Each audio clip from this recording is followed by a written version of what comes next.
ना छिप सकी, लाख छिपाए कोय। प्रेम ना मुख खोले कभू, नैन देत है रोए। सतगुरां दियां पावन पवित्र बरूहां दा ओट आसरा लैके जिस भी जीव ने उन्हां दे चरनां विच सीस झुकाया है, ਉਹ ਹਾਸੇ ਵਖੇਰਦਾ ਹੋਇਆ ਸੱਚਖੰਡ ਬੱਲਾਂ ਤੋਂ ਬਾਹਰ ਆਇਆ ਹੈ।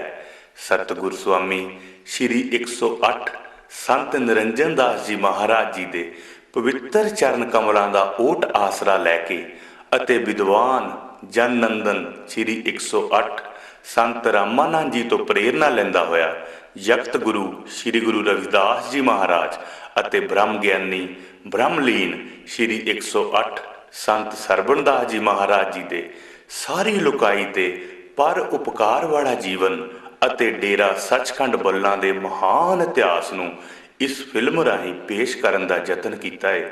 ਜੇਕਰ ਦਾਸ ਤੋਂ ਕੋਈ ਤਰੁੱਟੀ ਰਹਿ ਗਈ ਹੋਵੇ ਤਾਂ ਦਾਸ ਨੂੰ ਮੁਆਫ ਕਰਨਾ ਜੀ। ਜਨਮ ਅਤੇ ਮਰਨ ਅਰਥਾਤ ਆਵਾਗਮਨ ਤੋਂ ਮੁਕਤ ਸੰਤ ਮਹਾਂਪੁਰਸ਼ ਇਸ ਸੰਸਾਰ ਵਿੱਚ ਮਾਨਵਤਾ ਤੇ ਪਰਉਪਕਾਰ ਕਮਾਉਣ ਲਈ ਆਉਂਦੇ ਹਨ। ਉਹ ਸੰਸਾਰਿਕ ਮਨੁੱਖਾਂ ਅੰਦਰ ਭਗਤੀ ਭਾਵ ਪੈਦਾ ਕਰਕੇ ਉਹਨਾਂ ਨੂੰ ਰੱਬੀ ਜੋਤ ਦੇ ਦਰਸ਼ਨ ਕਰਵਾਉਂਦੇ ਹਨ। ਇਸ ਵਿਚਾਰ ਦੀ ਹਾਮੀ ਭਰਦੇ ਹੋਏ ਸਤਿਗੁਰੂ ਰਵਿਦਾਸ ਮਹਾਰਾਜ ਜੀ ਬਾਣੀ ਵਿੱਚ ਫਰਮਾਉਂਦੇ ਹਨ, ਸੰਤ ਅਨੰਤੈ ਅੰਤਰ ਨਾਹੀ, ਅਰਥਾਤ ਸੰਤ ਮਹਾਂਪੁਰਸ਼ਾਂ ਅਤੇ ਪਰਮਾਤਮਾ ਵਿੱਚ ਕੋਈ ਅੰਤਰ ਨਹੀਂ ਹੁੰਦਾ। ਅਜਿਹੇ ਹੀ ਮਹਾਨ ਪੁਰਸ਼ ਸਨ ਬ੍ਰਹਮ ਗਿਆਨੀ ਤਤਵੇਤਾ, ਦੁਖੀਆਂ ਦੇ ਸਹਾਰੇ ਡੇਰਾ ਸੱਚਖੰਡ ਬੱਲਾਂ ਦੇ ਸੰਸਥਾਪਕ ਸਤਿਗੁਰੂ ਸੁਆਮੀ ਸਰਵਣਦਾਸ ਜੀ ਮਹਾਰਾਜ।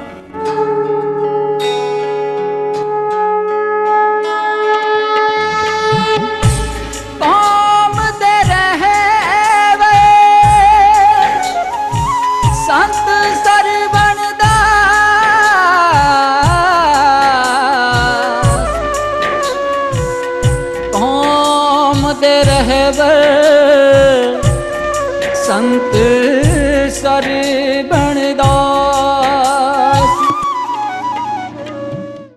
मैं ब्रह्मंड हाँ, मैं अनंत हाँ, मेरा कोई भी अंत नहीं। मैं हर जगह मौजूद हाँ। मैं वृक्षां विच हरा हाँ, फुल्लां विच रंगीला ते फलां विच मिठास हाँ।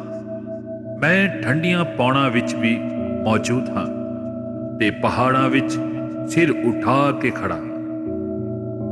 मैं नदियां विच मिठे मिठे गीत गा रहा ते मैं समुद्रां दियां लहरां तो लैके पूरी सृष्टि नूं गतिमान कर रहा।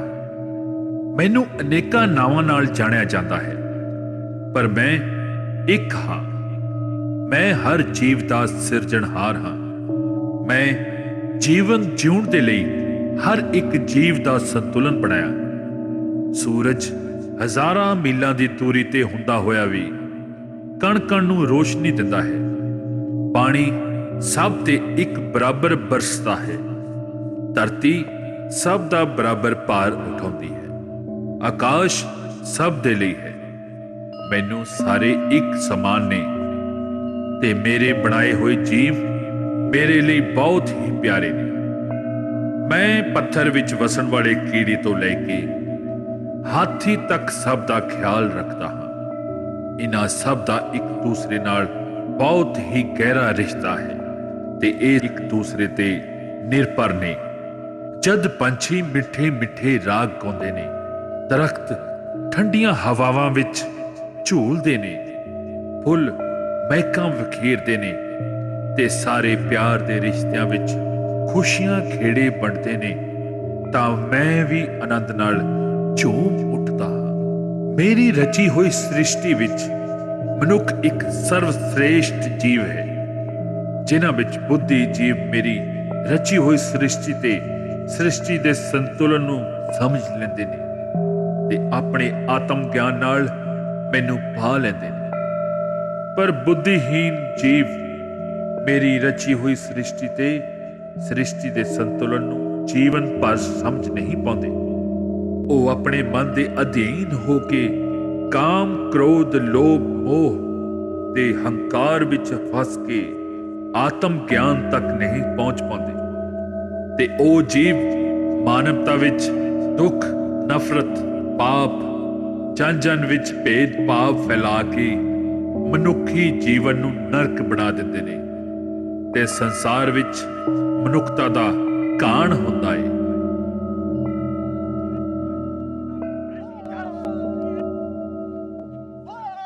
ਸਾਡਾ ਖੂਬ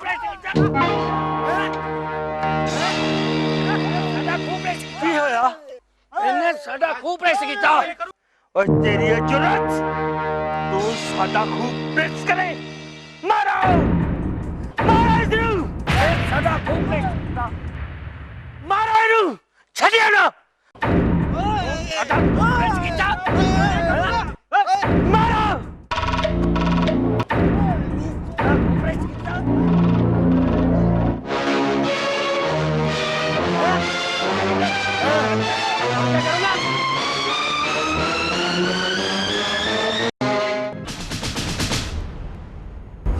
जाके सामग्री तैयार करो ताकि खूह ते हवन करके खूह नूं पवित्र किया जा सके।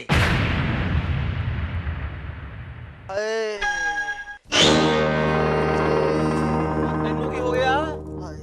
ਕੀ ਦੱਸਾਂ? ਓਏ ਮੈਨੂੰ ਤਾਂ ਉਹਨਾਂ ਨੇ ਬਹੁਤ ਕੁੱਟਿਆ, ਮੈਨੂੰ ਤਾਂ ਉਹਨਾਂ ਨੇ ਮਾਰ ਹੀ ਦੇਣਾ ਸੀ। क्यों कुटिया? ਉਹ ਕੀ ਦੱਸਾਂ, ਉਹ ਮੈਨੂੰ ਪਿਆਸ ਬਹੁਤ ਲੱਗੀ ਸੀਗੀ। ਮੈਂ ਉਹਨਾਂ ਦੇ ਖੂਹ ਤੋਂ ਪਾਣੀ ਤਾਂ ਕੀ ਪੀ ਲਿਆ, ਉਹ ਕਹਿੰਦੇ ਸਾਡਾ ਖੂਹ ਭ੍ਰਿਸ਼ਟ ਹੋ ਗਿਆ। ਉਹ ਜੇਕਰ ਇਹਨਾਂ ਦੇ ਖੂਹ ਚੋਂ ਕੁੱਤਾ ਪਾਣੀ ਪੀ ਜਾਏ ਨਾ ਤਾਂ ਖੂਹ ਇਹਨਾਂ ਦਾ ਭ੍ਰਿਸ਼ਟ ਨਹੀਂ ਹੁੰਦਾ। ਜਦੋਂ ਅਸੀਂ ਪੀ ਲਈਏ ਤਾਂ ਕਹਿੰਦੇ ਖੂਹ ਭ੍ਰਿਸ਼ਟ ਹੋ ਗਿਆ। ओ यार इन्ना दा कोई जानवरां नहीं कुटदा, देख की हाल बनाया ਇਹਦਾ। हे परमात्मा, ਹੁਣ ਹੋਰ ਬਰਦਾਸ਼ਤ ਨਹੀਂ ਹੁੰਦਾ, ਹੁਣ ਹੋਰ ਬਰਦਾਸ਼ਤ ਨਹੀਂ ਹੁੰਦਾ। ਕੋਈ ਗੱਲ ਨਹੀਂ ਭਰਾ, ਹੌਸਲਾ ਰੱਖ, ਹੌਸਲਾ ਰੱਖ। ਜਦੋਂ ਧਰਤੀ ਤੇ ਜ਼ੁਲਮ ਵੱਧ ਜਾਂਦਾ ਨਾ ਉਦੋਂ ਪਰਮਾਤਮਾ ਆਪ ਆਉਂਦਾ ਬੰਦਿਆਂ ਨੂੰ ਬਚਾਉਣ ਵਾਸਤੇ। ਹੁਣ ਤਾਂ ਪਰਮਾਤਮਾ ਹੀ ਕਿਤੇ ਧਰਤੀ ਤੇ ਆ ਕੇ ਸਾਨੂੰ ਜ਼ੁਲਮ ਦੀਆਂ ਜ਼ੰਜੀਰਾਂ ਤੋਂ ਮੁਕਤ ਕਰਾਊ। ਇਹ ਪਰਮਾਤਮਾ ਸਾਨੂੰ ਬਚਾਉਣ ਲਈ ਧਰਤੀ ਤੇ ਆ। ਇਹ ਪਰਮਾਤਮਾ ਸਾਨੂੰ ਬਚਾਉਣ ਲਈ ਧਰਤੀ ਤੇ ਆ। ਆਖਿਰ ਇਨ੍ਹਾਂ ਗਰੀਬ ਮਜਲੂਮਾਂ ਦੀ ਪੁਕਾਰ ਸੁਣੀ ਗਈ ਤੇ ਫਿਰ ਇਸ ਅੰਧਕਾਰ ਨੂੰ ਉਜਾਲੇ ਵਿੱਚ ਬਦਲਣ ਲਈ ਤੇ ਸਦੀਆਂ ਦੀ ਪੀੜਾ ਨੂੰ ਖੁਸ਼ੀਆਂ ਦੀ ਆਵਾਜ਼ ਵਿੱਚ ਬਦਲਣ ਲਈ ਪਰਮਾਤਮਾ ਨੇ ਸ਼੍ਰੀ ਗੁਰੂ ਰਵਿਦਾਸ ਜੀ ਦੇ ਰੂਪ ਵਿੱਚ ਪਿਤਾ ਸੰਤੋਖ ਦਾਸ ਜੀ ਦੇ ਘਰ ਮਾਤਾ ਕਲਸਾ ਦੇਵੀ ਜੀ ਦੀ ਕੁੱਖ ਤੋਂ ਕਾਸ਼ੀ ਸ਼ਹਿਰ ਵਿੱਚ ਅਵਤਾਰ ਧਾਰਿਆ। 1433 की माघ सुदी 15 दुखियों के कल्याण हित प्रगटे गुरु रविदास। ਆਪ ਜੀ ਦੇ ਜਨਮ ਸਮੇਂ ਆਪ ਜੀ ਦੇ ਰੂਹਾਨੀ ਚਿਹਰੇ ਦੇ ਦਰਸ਼ਨ ਕਰਨ ਮਾਤਰ ਹੀ ਦਾਈ ਦੀਆਂ ਅੱਖਾਂ ਦੀ ਰੋਸ਼ਨੀ ਪੂਰੀ ਹੋ ਗਈ।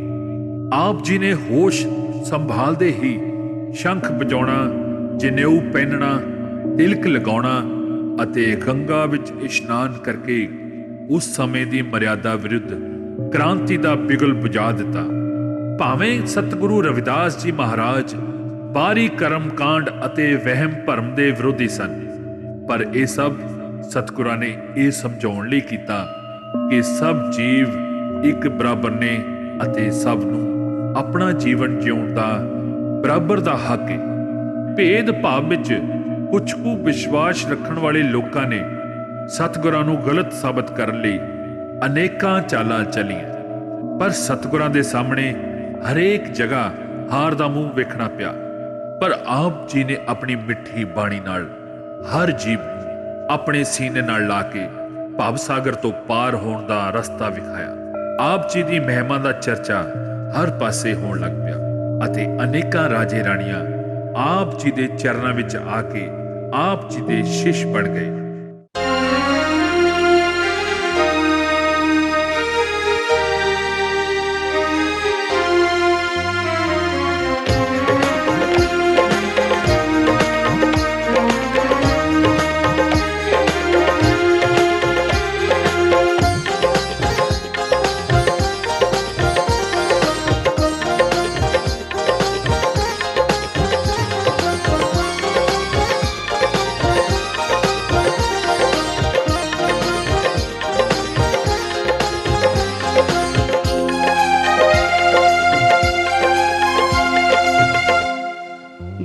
ਰਵਿਦਾਸ ਦੀਆਂ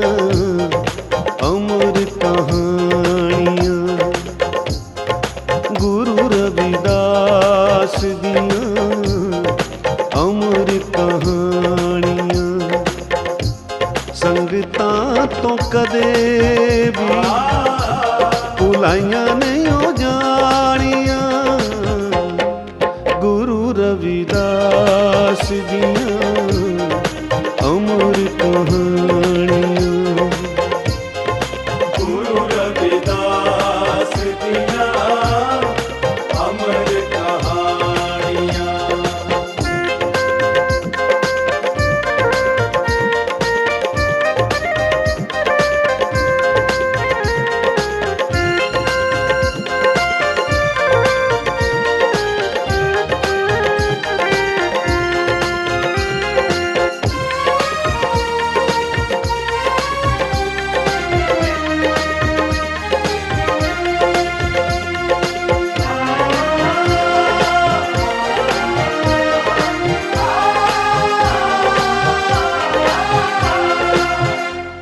पानी आदे उत्ते उन्हां पत्थर तराए सी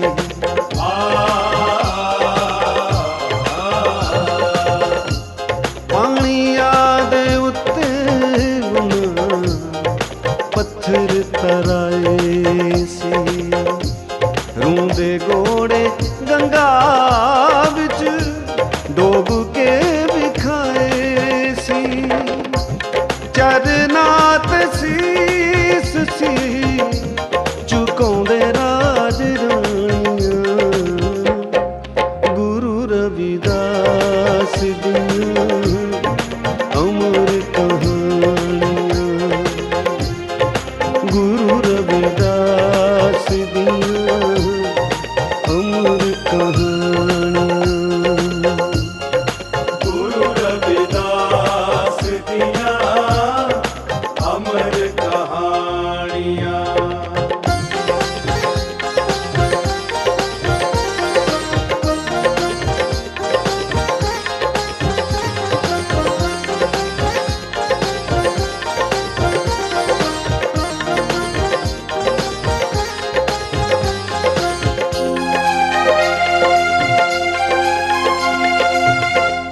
कुटिया च बह के महल कौम लई बना गए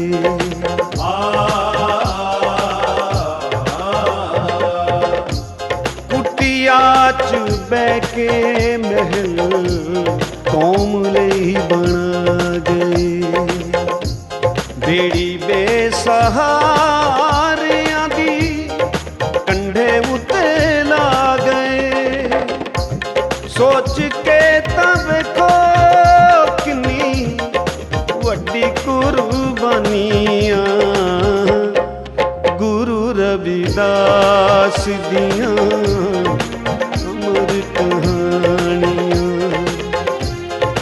गुरु रविदास दियां अमर कहानियां गुरु रविदास दिया अमर कहानियां।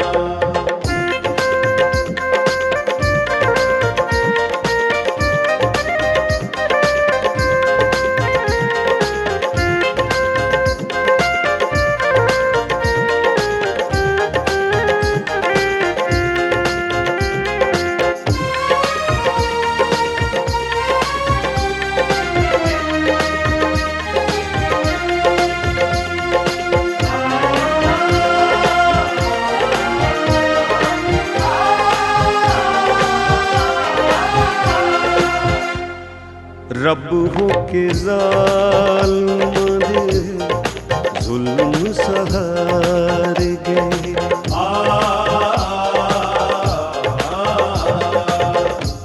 रब हो के ज़ालिमां दे जुल्म सहार गए कौम सिरों गठड़ी गुलामी दी उतार गए सारा इतिहास सानू याद नूं जुबानियां गुरु रविदास दियां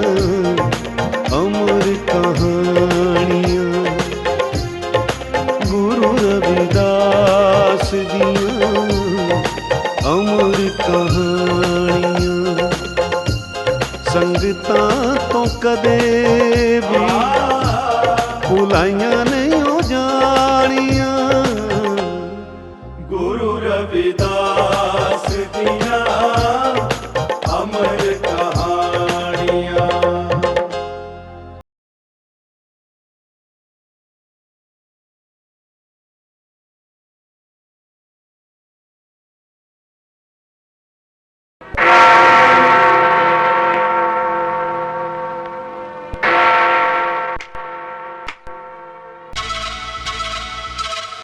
ਅੱਜ ਤੱਕ ਕਦੇ ਵੀ ਇਸ ਤਰ੍ਹਾਂ ਨਹੀਂ ਹੋਇਆ ਪੰਡਤ ਤਿਲਕਰਾਜ ਜੀ। ਘੋਰ ਸੰਕਟ ਦਾ ਸਮਾਂ ਆ ਗਿਆ, ਘੋਰ ਸੰਕਟ। ਸਾਡਾ ਤਾਂ ਸਮਾਜ ਚ ਰੁਤਬਾ ਹੀ ਖਤਮ ਹੋ ਰਿਹਾ। ਸਾਡੀ ਕਾਂਸ਼ੀ, ਉਹ ਸਾਡੀ ਕਾਂਸ਼ੀ ਚ ਕਿਸੇ ਹੋਰ ਜਾਤੀ ਦਾ ਇਨਸਾਨ ਸੰਖ ਵਜਾ ਗਿਆ। हाँ महापंडित जी, ये गल ठीक नहीं। किसी होर जाति का तिलक लगा के ते जनेऊ पा के साडी बराबरी करे। ਸਹੀ ਗੱਲ ਆ, ਸਹੀ ਗੱਲ ਆ। ਹਾਂ ਪੰਡਿਤ ਜੀ, ਅਸੀਂ ਤਾਂ ਉਹਨਾਂ ਬਾਲ ਵੀ ਵਿੰਗਾ ਨਹੀਂ ਕਰ ਸਕਦੇ। ਓਏ ਇਹੀ ਤਾਂ ਸੋਚਣਾ ਹੈ ਪੰਡਿਤ ਜੀ ਕਿ ਉਸ ਦਾ ਵਾਲ ਕਿਵੇਂ ਵਿੰਗਾ ਕਰੀਏ। ਉਹ ਸਾਰੇ ਰਾਜੇ ਰਾਣੀਆਂ ਤਾਂ ਉਸ ਦੇ ਚਰਨਾਂ ਤੇ ਸ਼ੀਸ਼ ਝੁਕਾਉਂਦੇ ਨੇ। ਸਹੀ ਗੱਲ ਆ, ਸਹੀ ਗੱਲ ਆ। हाँ कोई पर विधि विधान तो सोचना पड़ो। पंडित जी, ये लोग जिस महापुरुष तो सत्संग सुन रहे ने, जिस तो ज्ञान ले रहे ने, उस नाल साडी वर्ण व्यवस्था खत्म हो जाएगी। ਪੰਡਿਤ ਜੀ, ਪੂਰੇ ਸਮਾਜ ਵਿੱਚ ਊਚ ਨੀਚ ਦਾ ਭੇਦਭਾਵ ਖਤਮ ਹੋ ਰਿਹਾ। पर साडे धर्म ते तो हुण कोट संकट आ गया। ते उस महापुरुष दे कई शिष्य शिक्षा लैके दूर दराडे बस्तियां विच जाके लोकां नूं जगा रहे ने। यही तां कोर चिंता दा विषय है। सही गल है, ਸਹੀ ਗੱਲ ਆ, ਸਹੀ ਗੱਲ ਆ। सही गल है। ਸਹੀ ਗੱਲ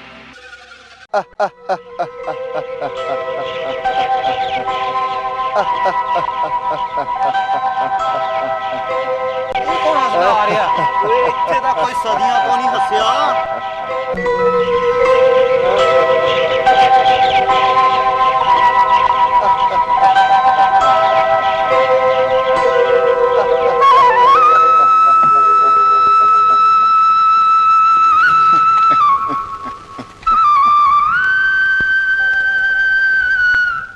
ਮੈਂ ਬਹੁਤ ਦੂਰੋਂ ਆਇਆ ਹਾਂ ਤੇ ਬਹੁਤ ਦੂਰ ਜਾਣਾ ਹੈ। ਮੈਨੂੰ ਥੋੜਾ ਜਿਹਾ ਪਾਣੀ ਪਿਲਾ ਦਿਓ ਤੇ ਭੋਜਨ ਛਕਾ ਦਿਓ। ਭੋਜਨ ਤੇ ਪਾਣੀ? ਪਰ ਸਾਡੇ ਹੱਥ ਲੱਗਣ ਨਾਲ ਭੋਜਨ ਤੇ ਪਾਣੀ ਤਾਂ ਅਪਵਿੱਤਰ ਹੋ ਜਾਂਦਾ। ਪਾਣੀ ਤੇ ਭੋਜਨ ਪਰਮਾਤਮਾ ਦੇ ਦਿੱਤੇ ਹੋਏ ਉਹ ਤੱਤ ਨੇ ਜੋ ਪਰਮਾਤਮਾ ਦੇ ਬਣਾਏ ਹੋਏ ਸਰੀਰ ਦੀ ਭੁੱਖ ਤੇ ਪਿਆਸ ਮਿਟਾਉਂਦੇ ਨੇ। ਤੇ ਫਿਰ ਭਲਾ ਪਰਮਾਤਮਾ ਦੇ ਬਣਾਏ ਹੋਏ ਇਨਸਾਨ ਦੇ ਹੱਥ ਲੱਗਣ ਨਾਲ ਪਰਮਾਤਮਾ ਦੇ ਬਣਾਏ ਹੋਏ ਤੱਤ ਅਪਵਿੱਤਰ ਕਿਵੇਂ ਹੋ ਸਕਦੇ? ਪਰਮਾਤਮਾ ਤਾਂ ਹਰ ਜੀਵ ਵਿੱਚ ਵਸਦਾ ਹੈ, ਅਨੇਕਾਂ ਰੂਪ ਧਾਰਨ ਕਰਕੇ। ਆਓ ਬਾਬਾ ਜੀ।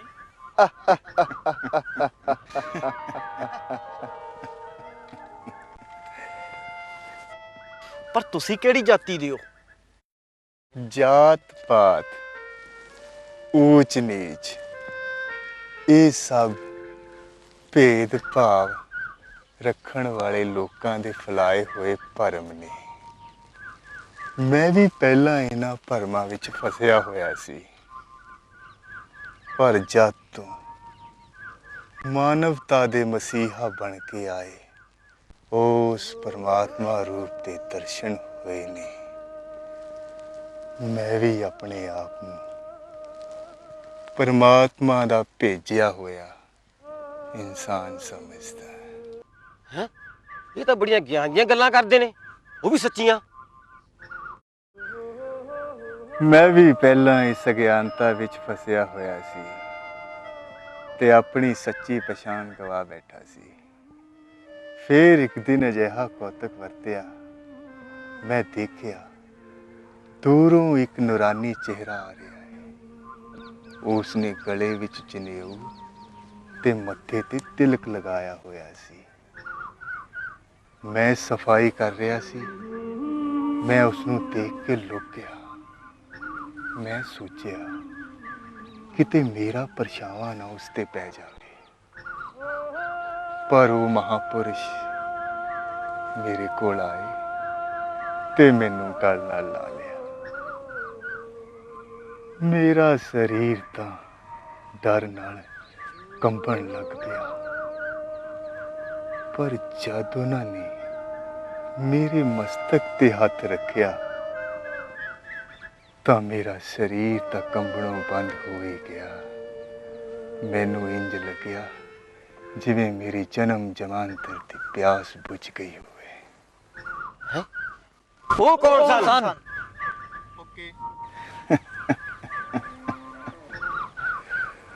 ਉਹ ਹੀ ਤਾਂ ਸਨ ਸਤਿਗੁਰ ਰਵਿਦਾਸ ਜੀ ਮਹਾਰਾਜ, ਸਾਡੀ ਕੌਮ ਦੇ ਮਸੀਹਾ, ਜਿਨ੍ਹਾਂ ਨੇ ਜਾਤ ਪਾਤ ਊਚ ਨੀਚ ਕਰਨ ਵਾਲੇ ਇਹਨਾਂ ਅਡੰਬਰਾਂ ਨੂੰ ਫੈਲਾਉਣ ਵਾਲਿਆਂ ਨੂੰ ਆਪਣੀ ਅੰਮ੍ਰਿਤ ਬਾਣੀ ਨਾਲ ਸਿੱਧਾ ਰਾਹ ਦਿਖਾਇਆ। ਫਿਰ ਉਹ ਤਾਂ ਸਾਡੇ ਉਧਾਰ ਲਈ ਪ੍ਰਮਾਤਮਾ ਆਪ ਧਰਤੀ ਤੇ ਆਏ ਨੇ। ਹਾਂ, ਪਰਮਾਤਮਾ ਊਚ ਨੀਚ, ਛੂਆਛਾਤ ਤੇ ਦਾਸ ਪ੍ਰਥਾ ਦੀਆਂ ਜੰਜੀਰਾਂ ਤੋਂ ਮੁਕਤ ਕਰਨ ਵਾਸਤੇ ਹੀ ਆਏ ਨੇ, ਤੇ ਉਹ ਸਾਰੀ ਲੋਕਾਈ ਨੂੰ ਇਹੀ ਸੁਨੇਹਾ ਦੇ ਰਹੇ ਨੇ ਕਿ ਸਾਰੇ ਵਹਿਮਾਂ ਭਰਮਾਂ, ਕਰਮ ਕਾਂਡ, ਜਾਤ ਪਾਤ ਅਤੇ ਪਰਾਧੀਨਤਾ ਤੋਂ ਵੀ ਮੁਕਤੀ ਪਾ ਸਕਦੇ ਨੇ ਜੇਕਰ ਵਿਦਿਆ ਗ੍ਰਹਿਣ ਕਰਨ। ਤਾਂ ਵਿਦਿਆ ਗ੍ਰਹਿਣ ਕਰਨ ਨਾਲ ਹੀ ਸਾਨੂੰ ਸਹੀ ਤੇ ਗਲਤ ਦੀ ਸਮਝ ਆ ਸਕਦੀ ਹੈ। ਸਮਝ? ਤੁਸੀਂ ਕਿਹੜੀ ਸਮਝ ਦੀ ਗੱਲ ਕਰਦੇ ਹੋ? ਸਮਝ ਧਰਤੀ ਤੇ ਹਰ ਜੀਵ ਦੇ ਭਲੇ ਦੀ ਸਮਝ ਆਪਣੇ ਗੌਰਵਸ਼ਾਲੀ ਇਤਿਹਾਸ ਦੀ, ਜੋ ਦੁਨੀਆ ਵਿੱਚ ਸਭ ਤੋਂ ਉੱਨਤੀ ਤੇ ਤਰੱਕੀ ਵਾਲਾ ਸੀ, ਪਰ ਸਾਡੇ ਗੌਰਵਸ਼ਾਲੀ ਇਤਿਹਾਸ ਨੂੰ ਨਸ਼ਟ ਕਰ ਦਿੱਤਾ ਗਿਆ ਤੇ ਸਾਨੂੰ ਬੁੱਧੀਹੀਨ, ਗੁਲਾਮ ਤੇ ਲਾਚਾਰ ਬਣਾ ਦਿੱਤਾ। ਇਹ ਸਾਰਾ ਗਿਆਨ ਸਾਨੂੰ ਵਿਦਿਆ ਗ੍ਰਹਿਣ ਕਰਨ ਨਾਲ ਹੀ ਆਉਣਾ ਹੈ। ਬਾਬਾ ਜੀ, ਇਹ ਵਿਦਿਆ ਕੀ ਹੈ ਤੇ ਕਿੰਝ ਆਵੇਗੀ? ਭੇਦ ਭਾਵ ਰੱਖਣ ਵਾਲੇ ਲੋਕਾਂ ਨੇ ਵਿਦਿਆ ਨੂੰ ਸਾਡੇ ਤੋਂ ਖੋਹ ਲਿਆ ਸੀ, ਤਾਂ ਜੋ ਅਸੀਂ ਉਹਨਾਂ ਦੀ ਗੁਲਾਮੀ ਕਰਦੇ ਰਹੀਏ, ਉਹਨਾਂ ਦਾ ਕੰਮ ਕਰੀਏ ਤੇ ਉਹ ਵਿਹਲੇ ਬੈਠੇ ਰਹਿਣ। ਇਹਨਾਂ ਸਾਰੇ ਪਖੰਡਾਂ ਦਾ ਅੰਤ ਵਿਦਿਆ ਗ੍ਰਹਿਣ ਕਰਨ ਨਾਲ ਹੀ ਹੋਵੇਗਾ। ਤੇ ਸਤਿਗੁਰ ਰਵਿਦਾਸ ਜੀ ਮਹਾਰਾਜ ਨੇ ਸਾਨੂੰ ਅਗਿਆਨਤਾ ਤੋਂ ਬਾਹਰ ਕੱਢਣ ਲਈ ਬਹੁਤ ਹੀ ਸਰਲ ਭਾਸ਼ਾ ਦਾ ਉਚਾਰਨ ਕੀਤਾ ਹੈ, ਜਿਸ ਨੂੰ ਪੜ੍ਹ ਕੇ ਹਰ ਕੋਈ ਇਨਸਾਨ ਗਿਆਨ ਹਾਸਲ ਕਰ ਸਕਦਾ ਹੈ ਤੇ ਆਪਣਾ ਜੀਵਨ ਸਫਲਾ ਕਰਕੇ ਪਰਮਾਨੰਦ ਪਾ ਸਕਦਾ ਹੈ। ਬਾਬਾ ਜੀ, ਅਸੀਂ ਵਿਦਿਆ ਲੈ ਸਕਾਂਗੇ? ਹੁਣ ਅਸੀਂ ਪਰਮਾਤਮਾ ਦਾ ਨਾਮ ਲੈ ਸਕਾਂਗੇ, ਸਾਡੀਆਂ ਵੀ ਪਾਠਸ਼ਾਲਾ ਹੋਣਗੀਆਂ, ਸਾਡੇ ਮੰਦਿਰ ਵੀ ਹੋਣਗੇ, ਤੇ ਹੁਣ ਅਸੀਂ ਕਿਸੇ ਵੀ ਖੂਹ ਤੋਂ ਪਾਣੀ ਪੀ ਸਕਾਂਗੇ। ਸਮੁੱਚੀ ਮਾਨਵਤਾ ਦੇ ਮਸੀਹਾ ਸਤਿਗੁਰ ਰਵਿਦਾਸ ਜੀ ਮਹਾਰਾਜ ਫਰਮਾਉਂਦੇ ਨੇ, ਜਿਸ ਤਰ੍ਹਾਂ ਮਧੂ ਮੱਖੀਆਂ ਆਪਣੇ ਛੱਤੇ ਉੱਪਰ ਇਕੱਠੀਆਂ ਰਹਿੰਦੀਆਂ ਨੇ, ਉਸ ਤਰ੍ਹਾਂ ਸਾਰੀ ਕੌਮ ਨੂੰ ਇਕੱਠਿਆਂ ਰਹਿ ਕੇ ਇੱਕ ਦੂਜੇ ਦਾ ਸਾਥ ਦੇਣਾ ਚਾਹੀਦਾ ਹੈ। ਤਾਈਓ ਅਸੀਂ ਇੱਕ ਦੂਜੇ ਨੂੰ ਪਹਿਚਾਣਾਂਗੇ ਤੇ ਸਾਡੀ ਕੌਮ ਤੋਂ ਅੰਧੇਰਾ ਦੂਰ ਹੋਵੇਗਾ। ਜੋ ਧਰਮ ਅਨਪੜ੍ਹਤਾ ਦਿੰਦਾ ਹੋਵੇ, ਗਰੀਬ ਨੂੰ ਗਰੀਬ ਰਹਿਣ ਲਈ ਮਜਬੂਰ ਕੀਤਾ ਜਾਵੇ, ਜਿੱਥੇ ਬੁੱਧੀ ਨੂੰ ਬੁੱਧੀਹੀਣ ਕੀਤਾ ਜਾਂਦਾ ਹੋਵੇ, ਐਸਾ ਧਰਮ ਗਿਰਾਵਟ ਦਾ ਕਾਰਜ ਬਣਦਾ ਹੈ। ਉਸ ਨੂੰ ਛੱਡ ਦੇਣਾ ਹੀ ਚੰਗਾ ਹੈ। ਤੇ ਆਓ, ਅੱਜ ਤੋਂ ਅਸੀਂ ਆਪਣੇ ਦੁੱਖ ਤਕਲੀਫਾਂ ਨੂੰ ਸਤਿਗੁਰ ਦੇ ਉਪਦੇਸ਼ਾਂ ਤੇ ਚੱਲ ਕੇ ਦੂਰ ਕਰੀਏ ਤੇ ਪ੍ਰਭੂ ਦੀ ਬੰਦਗੀ ਵਿੱਚ ਹੱਸਦੇ ਹੋਈਏ ਜੀਵਨ ਬਤੀਤ ਕਰੀਏ। ਇਸ ਤਰ੍ਹਾਂ ਜੋ ਜੀਵ ਸਤਿਗੁਰੂ ਰਵਿਦਾਸ ਮਹਾਰਾਜ ਜੀ ਦੇ ਵਿਚਾਰਾਂ ਨਾਲ ਜੁੜਦਾ ਗਿਆ, ਉਸ ਦਾ ਜੀਵਨ ਪ੍ਰਕਾਸ਼ਮਈ ਹੁੰਦਾ ਗਿਆ ਤੇ ਇਸ ਲਈ ਧਰਤੀ ਤੇ ਅੰਧੇਰੇ ਨੂੰ ਉਜਾਲੇ ਵਿੱਚ ਬਦਲਦਾ ਗਿਆ। ਇਸ ਤਰ੍ਹਾਂ ਵਕਤ ਬੀਤਦਾ ਗਿਆ, ਕੌਮ ਵਿੱਚ ਜਾਗਰਤੀ ਆਉਂਦੀ ਗਈ ਅਤੇ ਸਭ ਲੋਕਾਈ ਨੂੰ ਬੇਗਮਪੁਰੇ ਸ਼ਹਿਰ ਦਾ ਆਸ਼ੀਰਵਾਦ ਦਿੰਦੇ ਹੋਏ ਸਤਿਗੁਰੂ ਰਵਿਦਾਸ ਜੀ ਮਹਾਰਾਜ 151 ਸਾਲ ਦੀ ਉਮਰ ਭੋਗ ਕੇ ਸਭ ਲੋਕਾਈ ਨੂੰ ਪਰਮਾਤਮਾ ਨਾਲ ਜੋੜ ਕੇ ਪਰਮਾਤਮਾ ਵਿੱਚ ਵਿਲੀਨ ਹੋ ਗਏ। ਸਮਾਂ ਬੀਤਦਾ ਗਿਆ, ਪਤਝੜ ਜਾਂਦੇ ਰਹੇ, ਬਸੰਤ ਆਪਣੇ ਮਿੱਠੜੇ ਮਿੱਠੜੇ ਰਾਗ ਗਾਉਂਦੇ ਰਹੇ। ਇਸੇ ਕਾਰਨ ਦੁਖੀਆਂ ਦੇ ਦੁੱਖ ਹਰਨ, ਬੇਗਮਪੁਰੇ ਦਾ ਨਾਦ ਵਜਾਉਣ ਅਤੇ ਜੀਵਾਂ ਦੇ ਤਪਦੇ ਸੀਨਿਆਂ ਨੂੰ ਠਾਰਨ ਲਈ ਪਰਮਾਤਮਾ ਦੇ ਨੂਰ ਵਿੱਚੋਂ ਸੰਤ ਸਰਬਣਦਾਸ ਜੀ ਦੇ ਰੂਪ ਵਿੱਚ ਸਦੀਆਂ ਤੋਂ ਬਾਅਦ ਗੁਰੂ ਰਵਿਦਾਸ ਜੀ ਦੇ ਮਿਸ਼ਨ ਨੂੰ ਅੱਗੇ ਲੈ ਜਾਣ ਲਈ 15 ਫਰਵਰੀ 1895 ਈਸਵੀ ਨੂੰ ਇਲਾਹੀ ਜੋਤ ਨੇ ਧੰਨ ਧੰਨ ਬਾਬਾ ਪਿੱਪਲਦਾਸ ਜੀ ਅਤੇ ਮਾਤਾ ਸ਼ੋਭਾਬੰਤੀ ਜੀ ਦੀ ਕੁੱਖ ਤੋਂ ਪਿੰਡ ਗਿੱਲਪੱਤੀ ਜ਼ਿਲ੍ਹਾ ਬਠਿੰਡਾ ਵਿੱਚ ਅਵਤਾਰ ਧਾਰਿਆ। ਜਿਨ੍ਹਾਂ ਦੇ ਅਵਤਾਰ ਲੈਣ ਨਾਲ ਪੂਰੀ ਕਾਇਨਾਤ ਗੂੰਜ ਉੱਠੀ ਤੇ ਪੰਛੀ ਮਿੱਠੇ ਮਿੱਠੇ ਰਾਗ ਗਾਉਣ ਲੱਗੇ।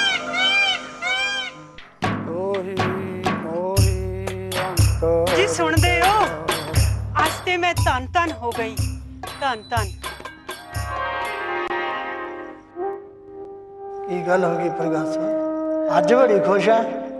ਜੀ ਗੱਲ ਹੀ ਬੜੀ ਖੁਸ਼ੀ ਦੀ ਆ, ਤੁਸੀਂ ਵੀ ਸੁਣੋਗੇ ਨਾ ਤੇ ਖੁਸ਼ੀ ਦੇ ਨਾਲ ਗਦਗਦ ਹੋ ਉਠੋਗੇ। ਓਏ ਏਡਾ ਕਿਹੜਾ ਕ੍ਰਿਸ਼ਮਾ ਦੇਖ ਆਈ ਅੱਜ? ਅੱਜ ਤੱਕ ਬਹੁਤ ਸਾਰੇ ਬੱਚਿਆਂ ਨੇ ਮੇਰੇ ਇਹਨਾਂ ਹੱਥਾਂ ਵਿੱਚ ਜਨਮ ਲਿਆ, ਪਰ ਜੋ ਮੈਂ ਅੱਜ ਕ੍ਰਿਸ਼ਮਾ ਦੇਖਿਆ ਨਾ, ਉਹ ਤੇ ਮੈਂ ਪਹਿਲੇ ਜੀ ਕਦੀ ਨਹੀਂ ਦੇਖਿਆ।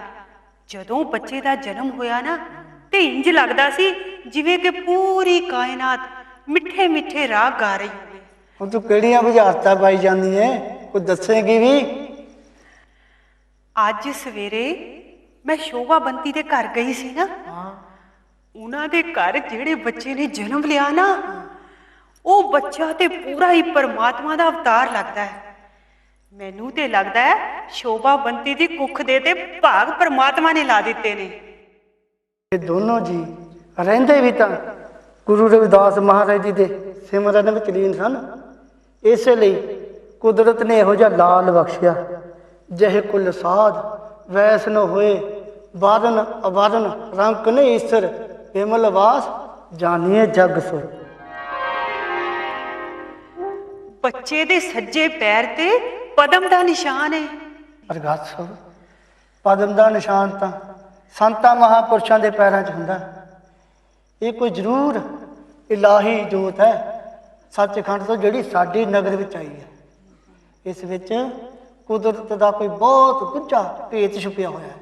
ਇਸ ਜੋਤ ਨੇ ਪਤਾ ਨਹੀਂ ਕਿੰਨੇ ਕੁ ਬੁਝੇ ਹੋਏ ਮਨਾਂ ਦੇ ਦੀਪਕਾਂ ਨੂੰ ਰੋਸ਼ਨ ਕਰਕੇ ਭਵ ਸਾਗਰ ਤੋਂ ਪਾਰ ਕਰਨਾ।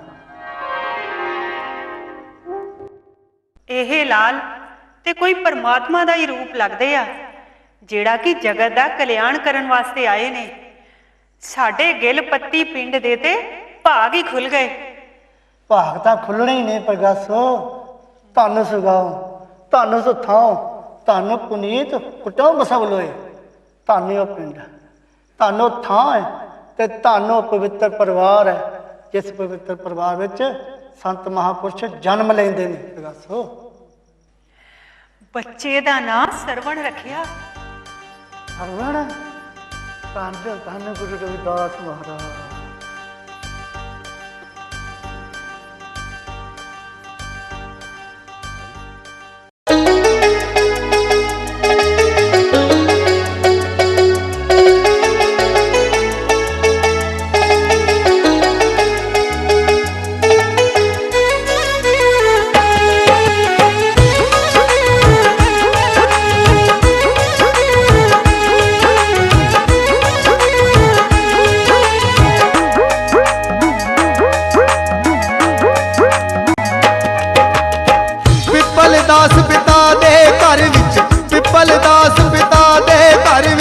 ਰੱਬ ਨੇ ਨੂਰ ਖੰਡਾਇਆ।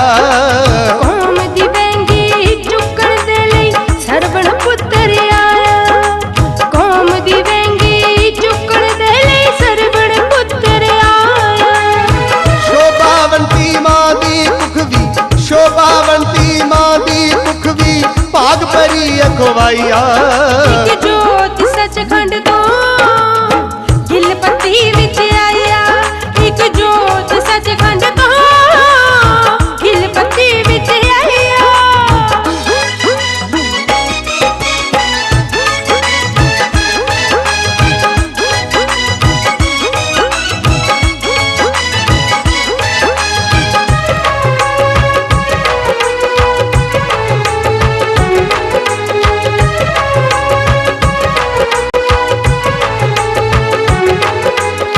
ਖਿੜਿਆ ਫੁੱਲ ਗੁਲਾਬ ਮਹਿਕਾਂ ਸਾਰੇ ਜਗ ਨੂੰ ਵੰਡੇ।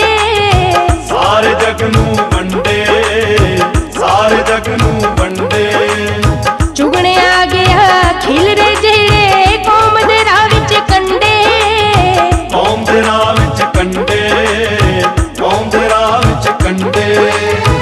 ਬਾਗਾਂ ਦੇ ਵਿੱਚ ਕਲੀਆਂ ਖਿੜੀਆਂ, ਬਾਗਾਂ ਦੇ ਵਿੱਚ ਕਲੀਆਂ ਖਿੜੀਆਂ ਪੌੜੀਆਂ ਜਬਰ ਲਾਈਆ।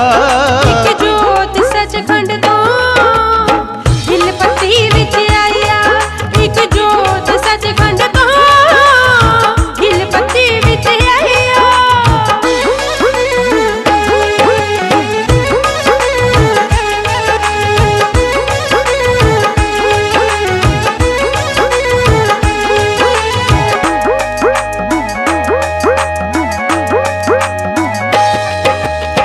ਮਾਤ ਪਿਤਾ ਨੇ ਕੀਤੇ ਜਿਹੜੇ ਕਰਮਾਂ ਨੂੰ ਫਲ ਲੱਗਾ।